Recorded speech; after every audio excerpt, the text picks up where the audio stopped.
இம்முறை எமது INS online கல்லூரியின் கௌரவிப்பு விழா மிக பிரம்மாண்டமான முறையில் குர்நாகல் மண்ணில் மாகாண சபை கேட்போர் கூடத்தில், குறிப்பாக எமது INS கல்லூரியின் நிர்வாக தலைவி ஃபாத்திமா நஜா மற்றும் நிர்வாக பணிப்பாளரான நிஹ்லான் ஜுனைடின் தலைமையிலும் இவர்களோடு இணைந்து எம் கல்லூரியின் வளர்ச்சியில் பங்கெடுக்கும் எம் கல்லூரியின் உறுப்பினர்கள் மற்றும் இலங்கையின் பிரபல பிரதம அதிதிகளின் வருகையுடன் வெற்றி பெற்ற மாணவர்களுக்கான கௌரவிப்பும் இடம்பெற காத்திருக்கின்றது.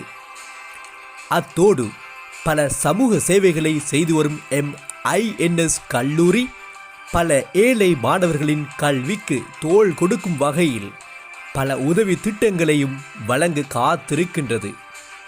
ஒழுக்கத்தாலும் கல்வியாலும் சிறந்த சமூகத்தை கட்டியெழுப்புவோம்.